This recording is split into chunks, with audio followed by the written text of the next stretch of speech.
கணேசன் குரல் சொந்தங்கள் அனைவருக்கும் இனிய வணக்கங்கள். இன்று முற்று முழுதாக ஈரான் அமெரிக்கா இஸ்ரேல் சம்பந்தமான பதிவாக இந்த காணொளி இடம்பெறப்போகிறது. மிகவும் சுவாரஸ்யமான மிகவும் புதிய தகவல்களுடன் சற்று முன்னர் கிடைத்த தகவல்களுடன் வந்திருக்கின்றேன். எனவே இந்த காணொலியை நீங்கள் முதல் தடவையாக பார்க்கிறதாக இருந்தால் மறக்காமல் சப்ஸ்கிரைப் பண்ணுங்கள், ஷேர் பண்ணுங்கள், கமெண்ட்ஸ் பண்ணுங்கள், லைக் பண்ணுங்கள். அருகில் இருக்கின்ற பெல் ஐகானை கிளிக் பண்ணி நாங்கள் போடுகின்ற காணொலிகள் அனைத்தையும் உடனுக்குடன் பார்க்கக்கூடியவாறான நோட்டிஃபிகேஷனை ஏற்படுத்திக் கொள்ளுங்கள். ஈரானுடைய அதி உச்ச தலைவராகிய ஹமேனி அவர்களை படுகொலை செய்தது சம்பந்தமான பல்வேறு தகவல்கள் அடங்கிய ஒரு பொக்கிஷமாக இந்த காணொலி அமையப் போகின்றது. இதைவிட தற்பொழுது சற்று முன்னர் ஈரானுடைய புதிய தலைவர், அதாவது அயத்துல்லா ஹமேனி படுகொலை செய்யப்பட்ட பின்னர், அதாவது இஸ்ரேல் மற்றும் அமெரிக்காவினுடைய பயங்கரவாத நடவடிக்கைகளால் ஈரானுடைய அயத்துல்லா ஹமேனி என்று சொல்லப்படுகின்ற அதி உச்ச தலைவர் படுகொலை செய்யப்பட்டதன் பின்னர் புதிதாக நியமிக்கப்பட்டவர் தற்பொழுது இந்த போரை கொண்டு நடத்துகின்றார். மிக மோசமான போராக பார்க்கப்படுகின்றது. அநேகமாக இந்த போரின் உச்ச நடவடிக்கைகளை பார்க்கின்ற போது, அதாவது அந்த மத்திய தரை கடல் மற்றும் இஸ்ரேலினுடைய கடல் பகுதிகளில் தரித்து நிற்க விடப்படுகின்ற ஆப்ரஹாம் லிங்கன் மற்றும் USSR ஜெரால்ட் போன்ற அதாவது மிகப்பெரிய விமானம் தாங்கி கப்பல்கள் மீது இஸ்ரேலினுடைய மிசைல்கள், அதாவது சைனா தயாரிப்பான எந்த ஒரு தடுப்பு ஆயுதங்களாலும் முன்கூட்டியே கண்டுபிடிக்கப்பட முடியாத எந்த ஒரு ஆயுதங்களாலும் கண்டுபிடிக்கப்பட முடியாத ஆயுதமாக பார்க்கப்படுகின்றது. இது CN-32 என்று சொல்லப்படுகின்ற சைனாவுடைய அதிகூடிய சூப்பர்சோனிக், அதாவது மிகக்கூடிய சூப்பர்சோனிக் ஆயுதத்தால் தாக்கப்பட போகின்றார்கள் என்று சொல்லப்படுகின்றது. சற்று முன்னர் தாக்கப்பட்டிருக்கின்றது. எனவே மிகப்பெரிய சேதங்களால் பற்றி எறிகின்றது. எத்தனை அமெரிக்கா படை வீரர்கள் கொலை செய்யப்பட்டார்கள், எத்தனை விமானங்கள் பற்றி எறிகின்றன, அந்த கப்பல் மூழக்கூடிய சூழ்நிலை ஏற்படுகின்றதா என்ற தகவல்கள் யாவும் தற்பொழுது மறைக்கப்பட்டிருக்கின்றது. உங்களுக்கு தெரியும், அமெரிக்காவினுடைய இழப்புகளையோ இஸ்ரேலினுடைய இழப்புகளையோ சரியான முறையில் ஒருபோதும் அவர்கள் தெரிவிப்பதில்லை. அவ்வாறு தெரிவிக்கப்படுகின்ற ஊடகங்களையும் அவர்கள் விட்டு வைப்பதில்லை. இந்த இரண்டு நாடுகள் மீதும் ஏற்படுத்தப்படுகின்ற நியாயபூர்வமான தாக்குதல் கூட தாங்கள் முறியடித்து விட்டோம், தாங்கள் தப்பிவிட்டோம் என்று சொல்லுவார்கள். உங்களுக்கு தெரியும், எந்தெந்த நாட்டில் ஈரான், இந்த இஸ்ரேல் மற்றும் அமெரிக்கா போன்ற நாடுகள் அடி வாங்கிய போதும் அவர்கள் உண்மைகளை ஒத்துக்கொள்வதில்லை. எப்பொழுதும் அவர்கள் பொய்யும் பிரட்டும் தான் சொல்லி வந்திருக்கின்றார்கள். இதைவிட சற்று முன்னர் கிடைத்த செய்திகளின்படி இந்த யுத்தத்தில் ஐரோப்பிய யூனியனோ அல்லது நேட்டோ நாடுகளோ சம்பந்தப்படவில்லை. ஆனாலும் ஈரானுடைய ஒரு தாக்குதல் பிரித்தானியாவுடைய ஒரு துறைமுகம் என்று சொல்லப்படுகின்ற அந்த துறைமுகத்தில் இருந்து இருக்கின்ற அமெரிக்காவுடைய விமான தளங்களை நோக்கி தாக்கியதாக கூறப்படுகின்றது. இந்த தாக்கப்பட்ட அந்த தளம் ஐக்கிய ராச்சியத்துக்கு உரிமை உடையது என்று சொல்லியும், இதன் காரணமாக ஐக்கிய ராச்சியம் ஒரு கருத்தை வெளியிட்டதாகவும் என்னுடைய தளமும் தாக்கப்பட்டிருக்கிறது என்று சொல்லி கூறப்பட்டிருப்பதாகவும் கூறப்படுகின்றது. ஆனால் இந்த ஐக்கிய ராச்சியத்தின் மீது ஈரான் நேரடியாக தாக்குதல் மேற்கொள்ளப்படவில்லை. இந்த ஐக்கிய ராச்சியம் வழங்கிய அந்த விமான தளத்தில் இருந்த அமெரிக்க படைகள் மீதுதான் தாக்குதல் மேற்கொள்ளப்பட்டதாக ஈரான் மறுப்பறிக்கை விட்டிருக்கின்றது. இதைவிட இதுவரை நிகழ்ந்த சம்பவங்களின் போது ஐரோப்பிய ஒன்றிய நாடுகளோ அல்லது நேட்டோ நாடுகளோ இந்த ஈரான் யுத்தத்தின் போது அமெரிக்காவுக்கோ அல்லது இஸ்ரேலுக்கோ நேரடியாக எந்தவித உதவிகளையோ அல்லது இராணுவ நகர்த்தல்களையோ படை நடவடிக்கைகளோ செய்யவில்லை. இனிவருகின்ற காலங்களில் அவர்கள் எவ்வாறான முடிவுகளை எடுப்பார்கள் என்று சரியாக சொல்ல முடியாத சூழ்நிலை காணப்படுகின்றது. ஏனென்று சொன்னால், அமெரிக்காவுடைய ஜனாதிபதி ட்ரம்ப் அவர்கள் உலக நாடுகள் எல்லாவற்றையும் அடிமைப்படுத்துவதற்கான அவர்களுடைய ஒரு கொள்கை தான் தற்பொழுது காணப்படுகின்றது. வெனிசுவேலா நாட்டு ஜனாதிபதியை கைது செய்திருக்கின்றார். தற்பொழுது ஈரான் நாட்டு ஜனாதிபதி அவர்களுடைய 8 தலைவர்களை கொலை செய்திருக்கின்றார். இதெல்லாம் அமெரிக்கா இஸ்ரேலினுடைய பயங்கரவாத நடவடிக்கைகள் மாதிரி தான் பார்க்கப்படுகின்றது. இதைவிட அவர் என்ன சொல்லியிருக்கிறார் என்று சொன்னால், கனடாவை தன்னுடைய ஒரு மாநிலமாக மாற்றப் போகிறேன் என்று சொல்லி கூறப்பட்டதன் எதிரொலியாக பல்வேறு எதிர்ப்பு சம்பவங்கள் அங்கு கிளம்பியிருக்கின்றன. இதைவிட டென்மார்க்கினுடைய அருகில் இருக்கின்ற ஐஸ்லாந்து என்ற நாட்டை கைப்பற்றப் போவதாகவும் கூறப்பட்டிருக்கின்றது. எனவே எல்லா நாடுகளையும் கைப்பற்றுவதற்கு இவர் ஒரு காரணத்தை சொல்கின்றார். தன்னுடைய நாட்டுக்கு பாதுகாப்பு இல்லை. உன்னுடைய நாட்டுக்கு பாதுகாப்பு இல்லை என்று சொன்னால் மற்ற நாடுகளை ஒரு இறையாண்மை கொண்ட மற்ற நாடுகளை நீ எவ்வாறு அந்த நாட்டுகளுடைய தலைவர்களை கை செய்யலாம், அந்த நாட்டு தலைவர்களை கொலை செய்யலாம், அல்லது அந்த நாட்டின் மீது தேவையற்ற விதத்தில் அத்துமீறி உள்நுழைந்து அந்த நாடுகளை கைப்பற்றி உன்னுடைய பொம்மை ஆட்சிகளை அந்த நாட்டில் நிலைநிறுத்துவதற்கு உனக்கு யார் அதிகாரம் தந்தது என்பதுதான் தற்பொழுது எல்லா நாடுகளாலும் பேசப்படுகின்ற ஒரு பொருளாக பார்க்கப்படுகின்றது. தற்பொழுது இந்த அயத்துல்லா கமைனி கொலை செய்யப்பட்டதன் பின்னர் சைனா நாடு ஒரு பயங்கரமான கண்டனத்தை வெளியிட்டிருக்கின்றது. அந்த கண்டனத்தில் அவர்கள் தெரிவித்திருக்கிறார்கள், இது ஒரு மன்னிக்க முடியாத மிக மோசமான செயற்பாடு என்று சொல்லியும், அநேகமாக உலக நியதிகள், உலக யுத்த மீறல்கள், மற்றது அந்த ஒரு பேச்சுவார்த்தை நடந்து கொண்டிருக்கின்ற போது இந்த அயத்துல்லா கமைனி படுகொலை செய்யப்பட்டது ஒரு பயங்கரவாத நடவடிக்கைக்கு சமனானது என்று சொல்லி ஈரான் நாடு எச்சரிக்கை செய்திருக்கின்றது. இதே போலதான் ரஷ்யா நாடும் கடுமையான எச்சரிக்கை செய்திருக்கின்றது. நெருப்போடு விளையாட வேண்டாம் என்று சொல்லி ரஷ்யா நாடு கடுமையான கண்டனத்தை தெரிவித்திருக்கின்றது. இது ஒரு மன்னிக்க முடியாத கட்டம் என்று சொல்லி சொல்லப்படுகின்றது. ரஷ்யா, சைனா போன்ற நாடுகள் ஈரானை பாதுகாப்பதற்காக ஒப்பந்தங்களை செய்திருக்கின்றார்கள். தற்பொழுது ரஷ்யாவுடைய மிகப்பெரிய ஒரு கப்பல் ஈரான் நாட்டு கடற்கரையில் இருக்கின்றது. இதே போல் சைனா நாட்டு கப்பலும் மத்திய தரை கடலில் தரித்து நிற்கின்றது. ஏற்கனவே சைனா மற்றும் ரஷ்யா, ஈரான் போன்றவை கூட்டு பயிற்சி, இராணுவ கூட்டு பயிற்சி, ஒத்திகை பயிற்சியை செய்திருக்கின்றார்கள். எனவே மிக விரைவில் இந்த சீனாவும் ரஷ்யாவும் சேர்ந்து ஈரானுடன் சேர்ந்து அமெரிக்கா மற்றும் இஸ்ரேல்களை தாக்கக்கூடிய சூழ்நிலை இருக்கின்றது. பொறுத்திருந்து தான் பார்க்க வேண்டியிருக்கின்றது. சற்று முன்னர் இஸ்ரேலினுடைய கடற்கரையில் நிறுத்தி வைக்கப்பட்டிருந்த USSR என்கின்ற ஆப்ரகாம் லிங்கன் என்ற கப்பல் தாக்கப்பட்டிருக்கின்றது. ஏற்கனவே கிட்டத்தட்ட 10க்கு மேற்பட்ட மிசைல்களால் தாக்கப்பட்டிருக்கின்றது. இந்த 10க்கு மேற்பட்ட மிசைல்களை தாங்கள் தடுத்து நிறுத்தியதாக USS அமெரிக்கா தெரிவித்திருக்கின்றது. இருந்தபோதும் மீண்டும் தற்பொழுது ஏவப்பட்டிருக்கின்றது. இந்த அநேகமாக இவை சீனா தயாரிப்பான CM 312 ரக ஒலியை விட மிக வேகமாக 4 மடங்கு வேகமாக ஒலியை விட வேகமாக செல்லக்கூடியது. இந்த ஏவுகணைகளை எந்த ஒரு தடுப்பு எதிர்ப்பு ஆயுதங்களாலும் இன்டர்செப்ட் பண்ண முடியாத சூழ்நிலை காணப்படுகின்றது. எனவே அநேகமாக இன்றைய இரவுக்குள்ள இந்த USSR ஆப்ரகாம் லிங்கன் என்பது கடலில் மூழ்கடிக்கப்படலாம். இதே போலதான் அரபு கடலில் தடுத்து விடப்படுகின்ற USSR ஜெரால்ட் என்கின்ற அமெரிக்காவுடைய மிகப்பெரிய விமானம் தாங்கி கப்பல் மீதும் தாக்குதல் மேற்கொள்ளப்படலாம். எனவே அநேகமாக அவர்கள் ஏற்கனவே கூறியிருக்கின்றார்கள், ஈரான் நாட்டுக்காரர்கள், எம்மீது நீங்கள் தாக்குதல் மேற்கொள்ளுவீர்களாக இருந்தால் உங்களுடைய அந்த விமானம் தாங்கி கப்பல்கள் 2க்கும் அரபு கடலில் சமாதி கட்டப்படும். எனவே கடலுக்கு அடியிலையும் இருக்குது, மேலையும் இருக்குது, வானத்திலும் இருக்குது, கடல் மட்டத்தோடு பாய்கின்ற ஏவுகணைகள் இருக்கின்றது.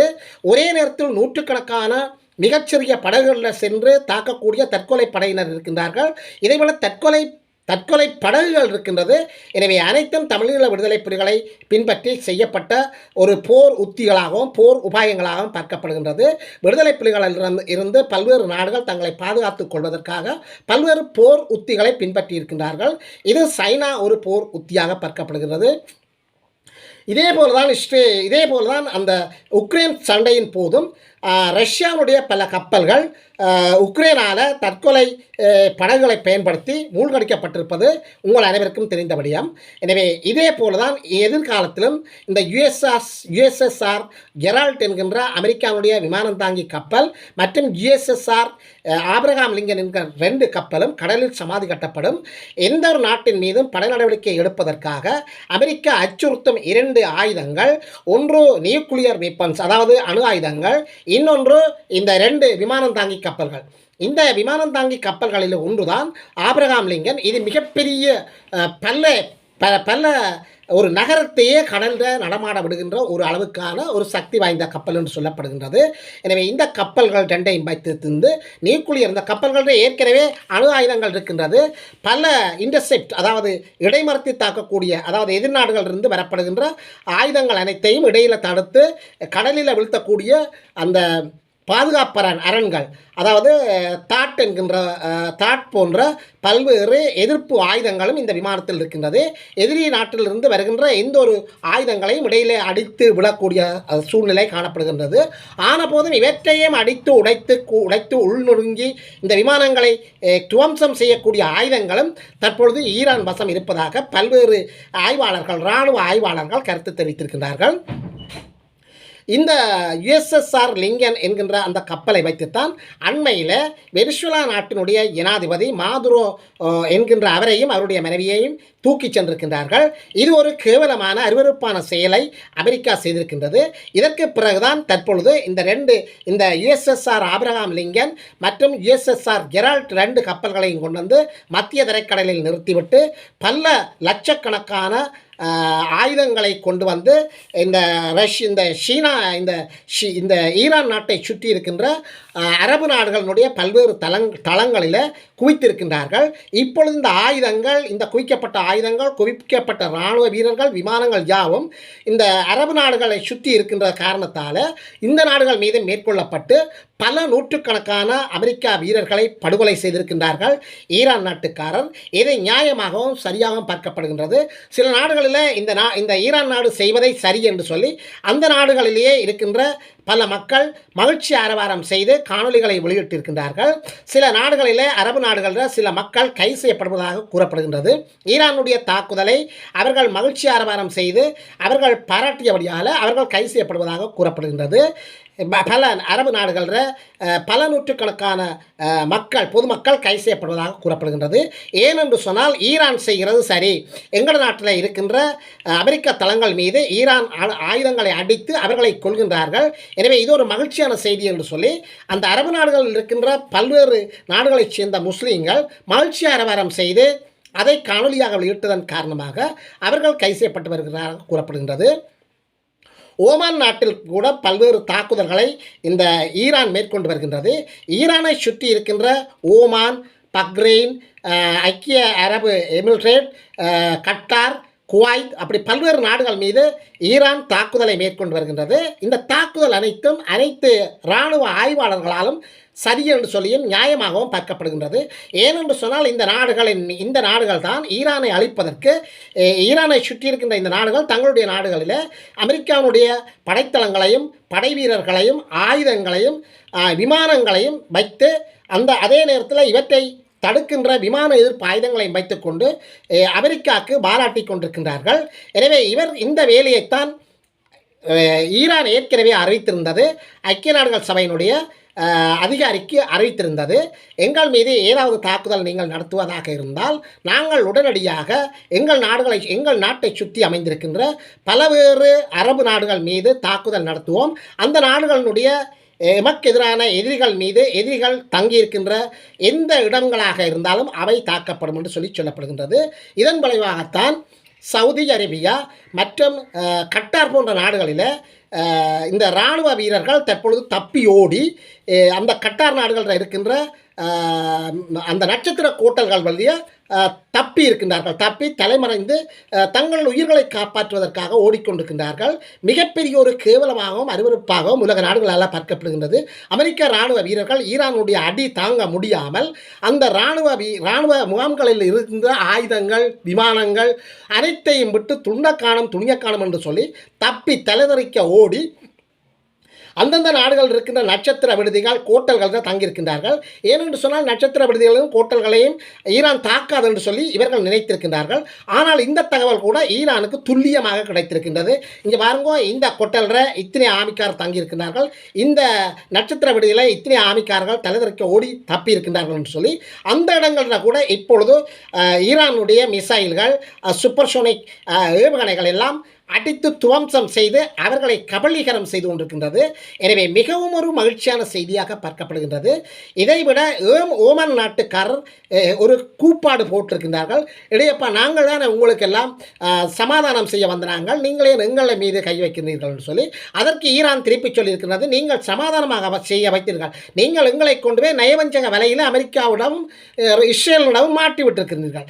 ஏனென்று சொன்னால் சமாதானம் நடைபெற்று கொண்டிருக்கின்ற போதுதான் இந்த இஸ்ரேலும் அமெரிக்காவும் எங்களுடைய நாட்டு தலைவரை கொலை செய்திருக்கின்றார்கள். எனவே நீங்கள் ஒரு நயவஞ்சக வலையைத்தான் வீழ்த்தி இருக்கின்றாய், உன்னை நம்ப முடியாது, இந்தா பிடி என்று சொல்லி ஏமன் நாட்டுக்கு சரமாரியாக அடித்து கொண்டிருக்கின்றார்கள். இதைவிட அமெரிக்காவுடைய கடற்படை தளம் ஒன்று இருக்கின்ற ஒரு அரபு நாட்டின் மீதும் தாக்குதல் மேற்கொண்டிருக்கின்றார்கள். இந்த அரபு நாட்டின் மீது தாக்குதல் மேற்கொண்ட கதை தான் சுவராசியமாக பார்க்கப்படுகின்றது. மிக சிலோவாக செல்கின்ற ஒரு ஏவுகணையைத்தான் ஈரான் நாடு அந்த கடற்படை முகாம் மீது தாக்குதல் மேற்கொண்டிருக்கின்றது. மிக ஆறுதலாக போய் அந்த ஏவுகணை அந்த கடற்படை தளத்தில் விழுந்து வெடிக்கின்றது. என்னடாப்பா, இந்த ஆறுதலாக போய் விழுகின்ற இந்த ஏவுகணையை தடுக்க வக்கில்லாத நீங்கள் பேந்தேன் இந்த சண்டையை துவங்கி இருக்கின்றீர்கள். இதைத்தான் அந்த அமெரிக்கா நாட்டினுடைய முன்னாள் தலைவர்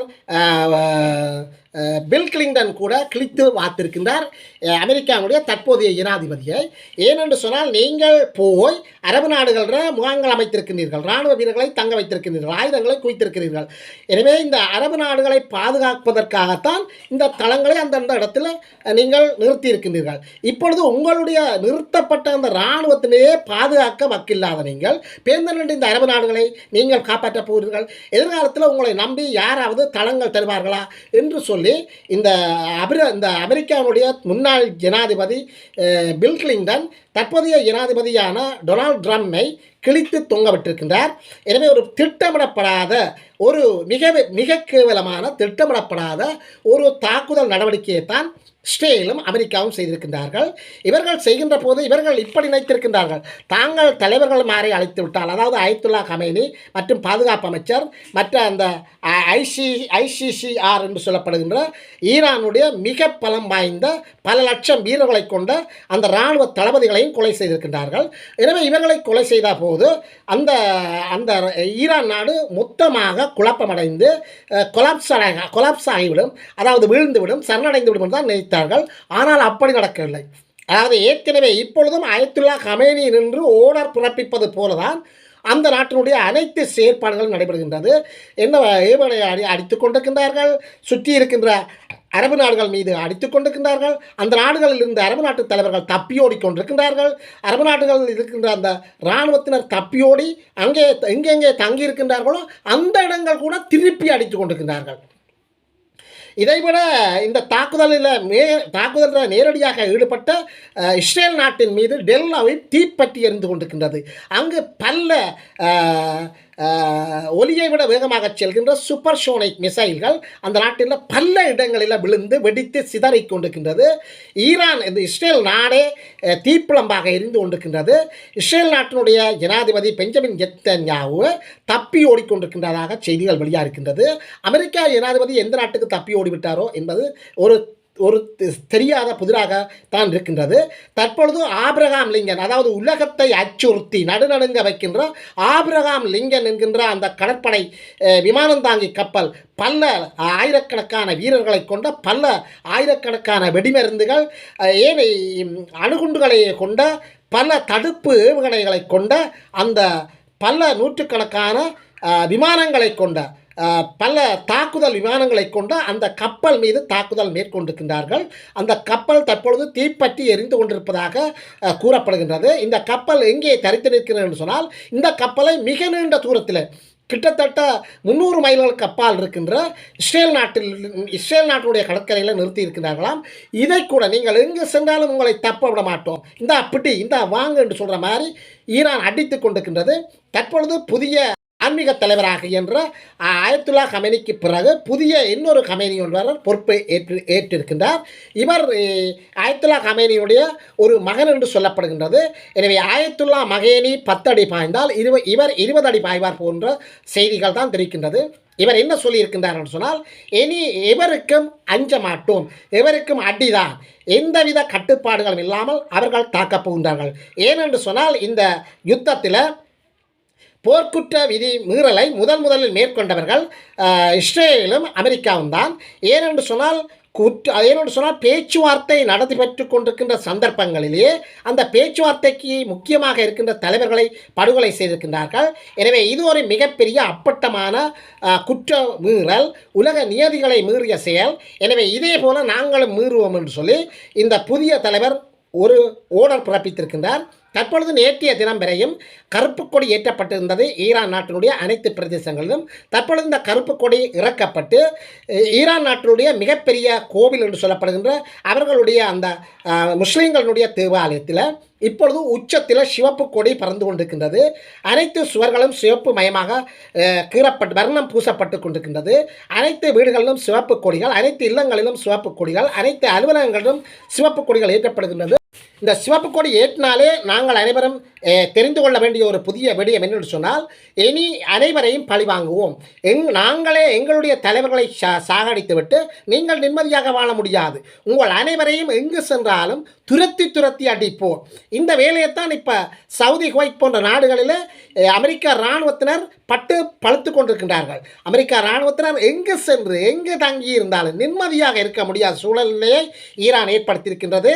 எனவே ஈரானுடைய செயற்பாடுகளை பலவேறு இராணுவ ஆய்வாளர்களும் அதிர்ச்சியோடு பார்க்கின்றார்கள். அமெரிக்கா ஜனாதிபதியை அலற விட்டிருக்கின்றார்கள். இதைவிட நாங்கள் இன்னும் சில செய்திகளை பார்க்க போகின்றோம். இந்த நேரத்தில் இந்த ஈரான் நாட்டினுடைய மிகப்பெரிய தலைவராக அயத்துல்லா மற்றும் அவருடன் சேர்ந்த 8 படைத்தளபதிகள், முக்கியமாக அந்த நாட்டினுடைய பாதுகாப்பு அமைச்சர் போன்றவர்களை படுகொலை செய்திருக்கின்றார்கள். இதற்கான படுகொலை திட்டத்தை இவர்கள் எவ்வாறு தீட்டினார்கள் என்று சொன்னால், கடந்த ஒரு மாதத்துக்கு மேலாக அமெரிக்காவுடைய உளவு அமைப்பான CIA மற்றும் இஸ்ரேல் நாட்டினுடைய உளவு அமைப்பான மொசாட் போன்ற 2 இணைந்து மிகப்பெரிய திட்டங்களை தீட்டியிருக்கின்றார்கள். இவர் எங்கெங்கே போகின்றார், என்னென்ன செய்கின்றார், என்னென்ன மாதிரி இவர்களுடைய அந்த திட்டங்கள், இவர் காலையில் எத்தனை மணிக்கு எழுகின்றார், எத்தனை மணிக்கு சாப்பிடுகின்றார், என்னென்ன தொலைபேசிகளை பயன்படுத்துகின்றார், என்னென்ன ஊடகங்களை வாசிக்கின்றார், எப்போதெல்லாம் வெளியில் செல்கின்றார், எப்போதெல்லாம் வீட்டுக்கு வெளியில் வருகின்றார், எப்பொழுதெல்லாம் பால்கனியில் இருக்கின்றார், எப்பொழுதெல்லாம் பதுங்கோலியில் இருக்கின்றார் என்ற அனைத்து திட்டங்களும் மிக துல்லியமாக எடுத்திருக்கின்றார்கள். எனவே இவற்றை அனைத்தும் பார்க்கின்ற போது இந்த இவருக்கு மிக அருகிலேயே இந்த CIA உளவு பிரிவு என்று சொல்லப்படுகின்ற அமெரிக்காவினுடைய உளவு பிரிவும் மொசாட் என்கின்ற இஸ்ரேலினுடைய உளவு பிரிவும் மிக அருகாமல் இருந்தபடியால் தான் இவ்வாறான தகவல்களை திரட்ட முடியும். எனவே நிகழ்ச்சி நிரலின்படி என்ன செய்கின்றார், நிகழ்ச்சி நிரலை மீறி என்ன செய்கின்றார், திடீர் என்ற எவ்வாறான மாற்றங்களை மேற்கொள்கின்றார் என்று சொல்லி அனைத்து இவருடைய அந்த தொலைத்தொடர்பு சாதனங்களும் ஒட்டு கேட்கப்பட்டிருக்கின்றது. இவற்றுக்காக அவர்கள் விண்வெளியினுடைய தொழில்நுட்பத்தை பயன்படுத்தியிருக்கின்றார்கள். விண்வெளியினுடைய அந்த சேட்டலைட் தொழில்நுட்பத்தை பயன்படுத்தி, எனவே இந்த இதனூடாக பெறப்பட்ட அனைத்து தகவல்களும் மிக துல்லியமாக அனுப்பியிருக்கின்றார். குறித்த அந்த அயத்துல்லா கமேனியை படுகொலை செய்வதென்ற கடந்த அந்த நாளில் அவர் அந்த ஒரு இராணுவ முகாமில் ஒரு மிகப்பெரிய இராணுவ அதிகாரிகளையும் ஈரானுடைய மிகப்பெரிய அரசியல் தலைவர்களையும் சந்தித்து இந்த 3ஆம் கட்ட பேச்சுவார்த்தை, அதாவது 3ஆம் கட்ட பேச்சுவார்த்தைக்கு பிறகு 4ஆம் கட்ட இந்த பேச்சுவார்த்தையினுடைய முன்னேற்றங்கள் குறித்தும் அடுத்த நடவடிக்கைகள் எடுப்பது சம்பந்தமாகவும் ஒரு அமைதி பேச்சுவார்த்தைகளை நடத்தி கொள்வதற்காகத்தான் வந்திருக்கின்றார். இறுதி வரை இந்த அயத்துல்லா கமேனி இந்த கூட்டத்தில் பங்கு பெற்ற மாட்டார்கள் என்று சொல்லித்தான் இந்த CIA மற்றும் மொசாட் போன்றவை நினைத்திருந்தது. ஆனால் அவர் வருவாரா வரமாட்டாரா என்று சொல்லி பார்த்து கொண்டிருக்கின்றார்கள். இருந்தபோதும் இவ்வாறு CIA மற்றும் மொசாட் போன்றவை தன்னை பின்தொடர்கின்ற அந்த நிலைப்பாடும் அயத்துல்லா கமேனிக்கு நன்கு தெரியும். எனவே அவரும் அந்த இடைக்கிட தன்னுடைய தொலைபேசிகளை மாற்றி, சிம் கார்டுகளை மாற்றி, அவரும் தன்னுடைய தொடர்பாளர்களை மாற்றி இருந்திருக்கின்றார். ஆன போதும் அவரை சுற்றி இருக்கின்ற அந்த இராணுவ வீரர்கள், பாதுகாப்பு வீரர்கள் அந்த நடவடிக்கைகளை மேற்கொள்ளவில்லை. அவர்கள் அந்த தொலைபேசிகளை மாற்றுவதோ அல்லது அந்த சிம் கார்டுகளை மாற்றுகின்ற போன்ற செயற்பாடுகளில் ஈடுபடவில்லை. இதையும் அவர்கள் இந்த மொசாட் போன்ற CIA போன்ற உளவு அமைப்புகள் கண்காணித்திருக்கின்றது. எனவே அயத்துல்லா கமேனி அந்த இடத்துக்கு வருகின்றார் என்று சொன்னால் அவருடைய பாதுகாப்பு வீரர்களுடைய தொலைபேசிகள் அவற்றை கூட ஒட்டுக்கொட்டிருப்பார்கள். எனவே பல்வேறு மிக துல்லியமான பல்வேறு மிக நுணுக்கமான தகவல்கள் எல்லாம் கடந்த ஒரு மாதமாக இவர்கள் பின்தொடர்ந்திருக்கின்றார்கள், ஒட்டு கேட்டிருக்கின்றார்கள். மிக துல்லியமான தகவல்களை வைத்துக்கொண்டுதான் இறுதி நேரத்தில் தான் அந்த இராணுவ வளாகத்துக்குள்ள இந்த அயத்துல்லா கமேனி புகுவதை அவர்கள் உணர்ந்திருக்கின்றார்கள். உடனடியாக தாக்குதல் பிரிவுக்கு, அதாவது இஸ்ரேலினுடைய தலைமை பீடத்துக்கும் அமெரிக்காவுடைய தலைமை பீடத்திற்கும் இந்த மொசாட் மற்றும் CIA என்பன உளவு தகவல்களை அனுப்பியிருக்கின்றது. உடனே வாருங்கள், உடனே இவரை போடுங்கள் என்று சொல்லியிருக்கின்றார்கள். அதன் பின்பு 100க்கும் மேற்பட்ட விமானங்களை கொண்டு பல தடவைகள் குண்டுகளை வீசி அந்த அந்த அந்த இல்லம் தாக்கப்பட்டிருக்கின்றது. எனவே ஒரே நேரத்தில் பல குண்டுகளை ஒரே இடத்துல அடுத்தடுத்து போட்டபடியால் தான் இந்த கமேனி என்பவர் கொலை செய்யப்பட்டிருக்கிறதாக கூறப்படுகின்றது. ஒரு வினாடி கூட அவர்கள் தாமதிக்காமல் தொடர்ந்து அந்த குண்டுகளை அதே இடத்துல போட்டிருந்திருக்கின்றார்கள். அவ்வளவு அந்த நூற்றுக்கணக்கான விமானங்களிலிருந்தும் அந்த இடத்தை அவர்கள் ஃபோக்கஸ் பண்ணி அந்த தாக்குதலை மேற்கொண்டதான் அவர்களுடைய சிறந்த ஒரு வெற்றியாக பார்க்கப்படுகின்றது. இதன் காரணமாக கமேனியோ அல்லது அந்த அவர்களுடன் கூட்டாக பேச்சுவார்த்தையில் ஈடுபட்டவர்களையோ அசையவோ அல்லது எழும்பி ஓடவோ அல்லது தங்களுடைய பாதுகாப்பு இல்லங்களுக்கு அவர்களை நகர்த்தவோ அவர்களை மூவிங் பண்ணவோ முடியாத சூழ்நிலை இருந்தது. இதன் காரணமாகத்தான் இந்த அசம்பாவிதம் நடந்ததாக பலவரும் கூறுகின்றார்கள். இருந்தபோதும் இந்த தாக்குதலுக்கு பிறகு தற்பொழுது இந்த மத்திய கிழக்கு நாடுகளில் அமைதி அனைத்தும் தொலைந்திருக்கிறதாக கூறப்படுகின்றது. மத்திய கிழக்கு நாட்டு தலைவர்கள் தப்பி ஓடிக்கொண்டிருக்கிறதாக கூறப்படுகின்றது. மத்திய கிழக்கில் இருக்கின்ற அனைத்து இராணுவ தளபாடங்கள் இராணுவ வீரர்கள் யாவரும் செத்து மடிந்து கொண்டிருக்கின்றார்கள். அமெரிக்கா நாட்டு தலைவருக்கு மிகப்பெரிய ஒரு நெருக்கு வாரங்கள் வந்திருக்கின்றது. அமெரிக்கா நாட்டினுடைய ஜனாதிபதி, முன்னாள் ஜனாதிபதிகள், அமெரிக்கா நாட்டினுடைய அந்த தலைவர்கள் நாங்கள் ஏற்கனவே சொல்லி நீ கேட்கவில்லை என்று சொல்லி அவர்கள் கூறியிருக்கின்றார்கள். எனவே ஈரான் நாட்டினுடைய எதிர் விளைவுகள் இந்த அளவுக்கு மோசமாக வரும் என்று சொல்லி அமெரிக்காவுடைய ஜனாதிபதி டொனால்ட் ட்ரம்ப் சற்று கூட அவர் எதிர்பார்க்கவில்லை. தற்பொழுது இந்த இஸ்ரேல் நாட்டினுடைய டெல்லாவை போன்ற பல்வேறு நகரங்கள் தீப்பற்றி எரிந்து கொண்டிருக்கின்றது. அந்த இஸ்ரேல் நாட்டினுடைய ஜனாதிபதி தப்பி ஓடிக்கொண்டிருக்கிறதாக கூறப்படுகின்றது. இஸ்ரேல் நாட்டு ஜனாதிபதியும் அமெரிக்கா நாட்டு ஜனாதிபதியும் எதிர்வரும் சில மாதங்களில் நடைபெறப்போகின்ற ஜனாதிபதி தேர்தல்களை முன்னிட்டு தான் இந்த வீரதீர செயல்களை செய்ய வழிகிட்டிருக்கின்றார்கள். அநேகமாக அவர்களும் எதிர்வருகின்ற தேர்தலில் இந்த அமெரிக்கா ஜனாதிபதியும் இஸ்ரேல் நாட்டினுடைய பிரதமரும் கவுவார்கள் என்று சொல்லப்படுகின்றது. இதைவிட மத்திய தரை கடலில் தரித்து நிற்கின்ற USSR ஆபிரகாம் லிங்கன் என்ற கப்பலும் USSR ஜெரால்ட் என்ற கப்பலும் இன்றோ அல்லது நாளையோ மூழ்கடிக்கக்கூடிய சூழ்நிலை இருப்பதாகவும், எனவே அமெரிக்கா அனைத்தையும் இழந்து எதிர்காலத்தில் ஒரு போலீஸ்காரன் என்ற நிலையை இழக்கப் போகின்றது. எனவே வல்லரசு நாடுகள் என்ன செய்ய போகிறது என்று சொல்லி தற்பொழுது இராணுவ ஆய்வாளர்கள் தலையை பிய்த்து கொண்டிருக்கின்றார்கள். எனவே இந்த வல்லரசு நாடுகளினுடைய அந்த பொறுப்பை சீனா, ரஷ்யா, அமெரிக்கா ஆகிய நாடுகளிடம்தான் இப்பொழுது இருக்கின்றது. எனவே எதிர்வருகின்ற காலத்தில் உலக போலீஸ்காரன் என்று சொல்கின்ற அந்த வல்லரசு தன்மையை அமெரிக்கா இழக்கப் போகிறது என்று சொல்லி பல்வேறு ஆய்வாளர்கள் கூறப்படுகின்றது. எனவே ரஷ்யா, சீனா போன்ற நாடுகள் தான் இந்த வல்லரசு தன்மையை ஏற்கப் போகின்றது. அடுத்த கட்ட நடவடிக்கையாக ரஷ்யா தன்னுடைய கப்பலை நகர்த்தி இருக்கின்றது. சீனா தன்னுடைய அதிபயங்கரமான அணு ஆயுதம் கொண்ட நீர்மூழ்கி கப்பலை மத்திய தரை கடலை நோக்கி நகர்த்தி இருக்கின்றது. விளைவுகள் மிக மோசமாக இருக்கின்றது. இன்னும் சில நாட்களில் என்ன நடக்கப் போகிறது என்பது சம்பந்தமாக பூரணமான விளக்கங்கள் அனைவருக்கும் கிடைத்துவிடும். எனவே சும்மா கிடந்த சங்கை ஊதி கெடுத்தானாம் என்று சொல்லப்படுகின்ற அந்த பழமொழிக்குப்பாகத்தான் தற்பொழுது இந்த அமெரிக்கா ஜனாதிபதி மேற்கொண்டிருக்கின்ற இந்த ஒரு தேவையற்ற வேலை, இந்த அமெரிக்கா ஜனாதிபதியும் இஸ்ரேல் ஜனாதிபதியும் மேற்கொண்டிருக்கின்ற ஒரு தேவையற்ற வேலை என்று சொல்லித்தான் பல வேறு ஆய்வாளர்களால் கூறப்படுகின்றது. உலகத்தினுடைய பொருளாதாரமே முற்று முழுதாக வீழ்ச்சி அடைந்திருக்கின்றது. இலங்கை போன்ற நாடுகளில் எதிர்காலத்தில் 1000 ரூபாய்க்கு கூட 1 லிட்டர் பெட்ரோல் விற்கக்கூடிய சூழ்நிலை காணப்படுகின்றது. எனவே இலங்கையினுடைய பல்வேறு நாடுகள், அதாவது ஆசியா நாடுகளில் இந்த பொருளாதார நெருக்கடி என்பது கிடுகிடென்று அதிகரித்து வரக்கூடிய சூழ்நிலை காணப்படுகின்றது. இந்த யுத்தம் இன்றோ அல்லது நாளையோ நின்றுவிட்டால் நிலைமை மோசமடையக்கூடிய சாத்தியக்கூறுகள் இல்லை. ஆனால் ஈரான் விடக்கூடிய சூழ்நிலை இல்லை. எங்களுடைய நாட்டு தலைவர்களை அழைத்து போட்டு நீங்கள் நிம்மதியாக இருக்க போகிறீர்களா, விடமாட்டோம் என்று சொல்லி ஈரான் கங்கணம் கட்டி கொண்டிருக்கின்றது. எனவே ஈரானுடைய இந்த தாக்குதல் இன்னும் 1 கிழமையோ அல்லது 2 கிழமையோ நீடிக்கப்படுமாக இருந்தால் உலகமே மொத்தமாக அழிந்து போகின்ற ஒரு நிலைமைதான் தற்பொழுது தோன்றி இருக்கின்றது. இதுபோன்ற செய்திகளை பார்ப்பதற்கு தொடர்ந்தும் கனெக்ஷன் குரலுடன் இணைந்திருங்கள். மீண்டும் இன்னொரு செய்தியில் உங்களை சந்திக்கும் வரை உங்களிடமிருந்து விடைபெற்றுக் கொள்கின்றேன். நன்றி, வணக்கம்.